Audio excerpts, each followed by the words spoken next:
Welcome to Sunny Anime, a place where you can watch a whole anime without spending hours of your precious time. Do subscribe to our channel and like this video before we get to the storyline. Now, let's start the video. A young boy named Privel is running with great excitement. He spots a big, rocky bird flying high in the bright blue sky. It's a rare sight here. Privel wants an adventure and some good dinner. He calls for his grandpa. His grandpa, a strong man from years of hard work, answers and throws a pitchfork into the air. It hits the bird and sends it falling off a cliff. Privel wants that bird. He jumps off the cliff and catches it just in time. They go back to their cozy cottage, and Privel shows off his cooking skills. They eat the meat, but the bird has a strange purple magic aura around it that they don't notice. After dinner, they spar for fun. Grandpa wins, but Privel is proud of his effort. As the sun sets, Grandpa remembers something important. He tells Privel that his 16th birthday is tomorrow, a big deal in their world, but Privel is more excited about drinking beer, even though he's not old enough yet. Grandpa takes Privel to a cliff under the starry night sky. He talks about adventure and finding something called the One Piece. Privel doesn't feel the same way. He just wants to stay on the island with his grandpa. At dinner, Grandpa talks about Privel's dad, who left on adventures when he turned 16. Privel's dad has been gone for a long time. Grandpa asks if Privel feels lonely, but he's happy with his grandpa's company. Later, Privel can't sleep, and he thinks about the adventures Grandpa mentioned. He's excited, but wants to stay with Grandpa. In the middle of the night, Privel sees a boat approaching the island. It looks like it's floating on the water. A mysterious person on the boat is looking for someone because their bird got shot down earlier. Privel is amazed to see a knight arriving on a flying boat. The knight arrives and says he's looking for Vargas, Privel's grandpa. Privel trusts the knight and tells him where to find Grandpa, who's making breakfast. The knight leaves to see Grandpa and suggests Privel check out the flying boat. Privel is excited at first, but starts to feel uneasy as time passes. He realizes he may have made a mistake by telling a stranger where his grandpa is. Panicked, Privel hurries to find his grandpa. On the other side of the hill, Vargas is preparing breakfast when the knight sneaks up. They recognize each other, and they know this isn't a casual visit. They fight, and Vargas struggles to break through the knight's strong defense. The knight uses his powers to turn Vargas into something like the new Twitter logo and destroys their house. Privel arrives just in time to see his grandpa transformed by the knight. He begs the knight to stop, but the knight threatens him and says he's next. Privel tries to throw rocks at the knight, but it doesn't work. He ends up in the line of fire for a deadly attack.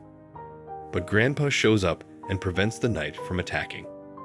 There's a glimmer of hope. Grandpa tells Privel to run, but Privel won't leave his grandpa alone. The knight doesn't plan to let them go. He attacks quickly and hurts Vargas badly. Then, the knight uses a powerful attack. Privel tries to fight back, but gets thrown back, hurt.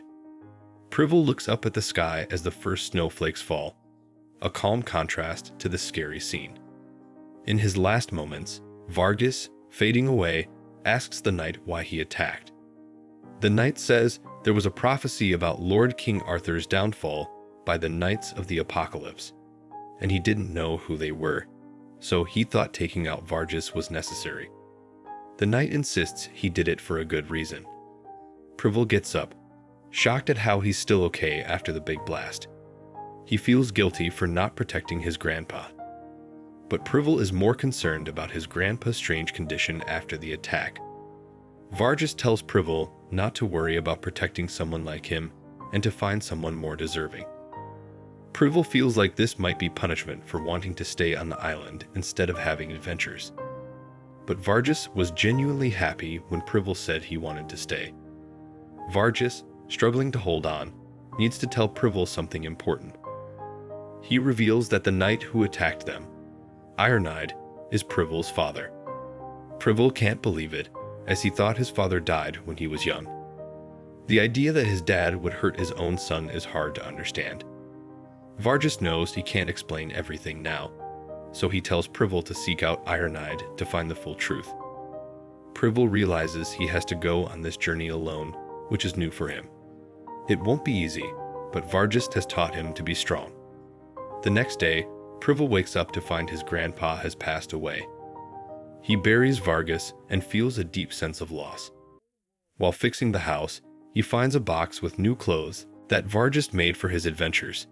Days pass, and Privel builds a memorial for his grandpa. He gets ready to leave, wearing the new clothes and feeling determined. But he has a funny moment where he trips on his cape, meant to show his independence. Privel starts going down from the tall island, but after a day of climbing, he hasn't made much progress. He finally sees the ground below, but slips and falls. On the ground, he meets a strange creature he's never seen on the island before. Privel introduces himself to the strange creature and explains that he just came down from the tall island behind him. He's looking for a place where he can find other people like himself. But the creature doesn't seem to understand Privel and tries to get away, leading him to a bustling street. On the street, a charismatic street performer named Katz is doing incredible magic tricks. Pieces of paper burst into flames in the air, and Elva makes a monkey disappear in a hoop. Katz is waiting for the last member of their group to perform, but this performer isn't interested without an audience. Privel, who's been watching in amazement, catches their attention. The other performers are surprised to see a child like Privel in the middle of nowhere. Privel asks them to do more magic tricks. Donnie, one of the performers, tries to take advantage of Privel's lack of knowledge by suggesting he pays for more tricks. Privel, not knowing what paying means, agrees to give his belongings as payment. Donnie makes Privel float in the air, which amazes him. While Privel is distracted, Donnie loads the other's stuff onto a cart and takes Privel's belongings. The other performers scold Donnie for leaving a child alone in the forest without his things. Donnie realizes he did something wrong. As Donnie is about to make amends, Privel rushes past him to get his stuff back. Donnie apologizes and is worried about Privel's safety. Privel says he's looking for someone and asks for help. This marks the start of his journey with the group of performers. Privel tells them the name of the person he's looking for, Ironhide, but they don't recognize the name. They ask why he's searching, and Privel reveals that Ironhide is his father, the same person who killed his grandpa. The group thinks Privel might be seeking revenge, but Privel isn't sure. He just wants to confront Ironhide and ask why he did what he did. There are many unanswered questions, but for now, he just wants to find Ironhide. The group offers to take Privel to a nearby village, and they ask him to perform a trick this time. They give him a bow and arrow to test his accuracy, but Privel nearly hits Donnie, who's standing behind him. Still, they decide to let Privel join them as they are a performing troupe heading to the village for their next show. Privel admires the tricks they did earlier and calls them magic. But Donnie isn't happy with doing minor magic tricks for a living. Katz explains that they are a group of people who once dreamed of becoming holy knights but couldn't.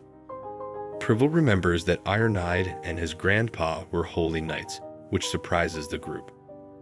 They ask about Ironhide's country, but Privel doesn't understand the concept of a country, making it hard for him to answer. Suddenly, two villagers rush toward them, asking for help. Their village is under attack by a wolf, and they want Donnie's horse to get help from the holy knights. Donnie thinks they can handle the wolf themselves and asks for food and shelter in return. In the village, Privel sees that the wolf is too strong for the villagers to deal with. Donnie wants to run and get the holy knights because he thinks Privel, being just a kid, can't handle it. But Privel can't stand to see the villagers in danger, so he jumps out of the cart and decides to protect them. Privel says he'll confront the wolf, and he gets his bow and arrows ready. But his accuracy is way too high, and the arrows bounce around, even hitting him in the head and pinning his cape to the ground. The wolf tries to attack Privel, but Donnie steps in and gets hurt. Angry and determined, Privel drops his bow and uses his bare hands. He defends against the wolf's attacks and delivers a powerful strike, defeating the wolf. The villagers are amazed. The defeated wolf has a familiar crest, and the creature Privel met earlier watches through a magical crystal from a cliff. A knight decides to confront Privel personally in the next encounter. Back in the village, the villagers talk about their concerns regarding the big monster in their village and similar incidents in nearby villages. Katz tends to Donnie's injuries after he protected Privel from the wolf. They ask about Privel and find out that Elva took him to the lake to wash up. At the lake, Elva is amazed by the scar on Privel's chest, which goes all the way through to his back.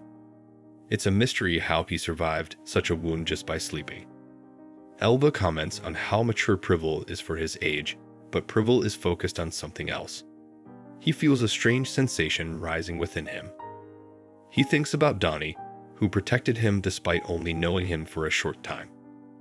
Resting on Elva's legendary cushions, she suggests that Donnie's heroism might mean he hasn't given up on his dream of becoming a holy knight.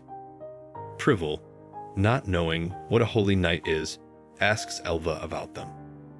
She explains that they use their magical powers to fight evil and uphold justice.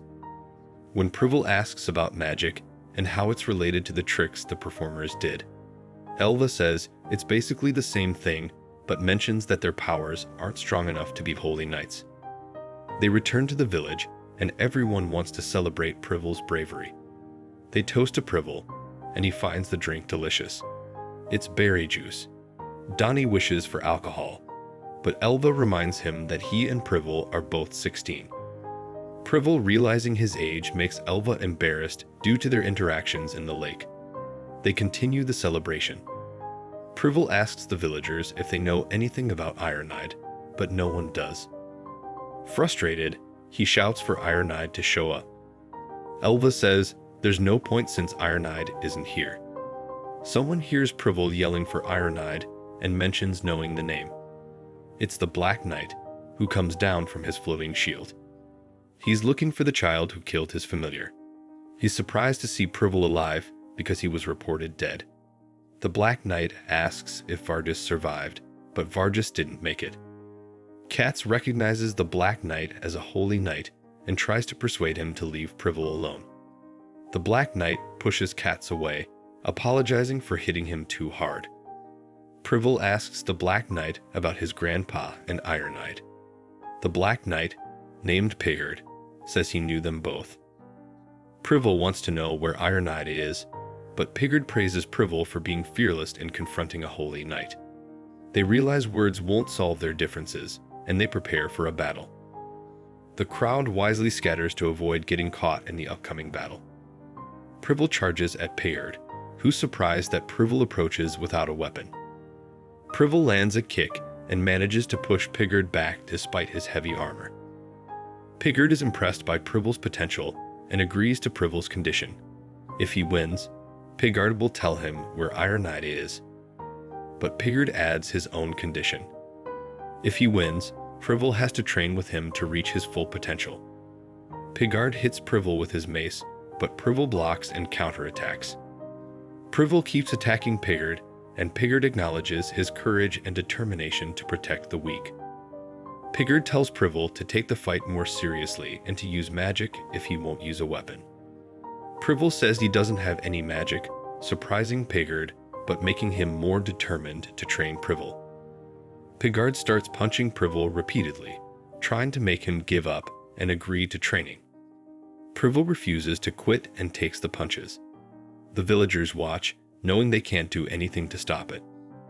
A young boy in the crowd yells for Privel to keep fighting, and it gives Privel the motivation to unlock his magic power. Pigard is shocked because Privel said he didn't have magic. Privel's new power makes Pigard feel like he was deceived, and it definitely looks like a form of magic. And that's the end of episode 2. Stay tuned for the next part.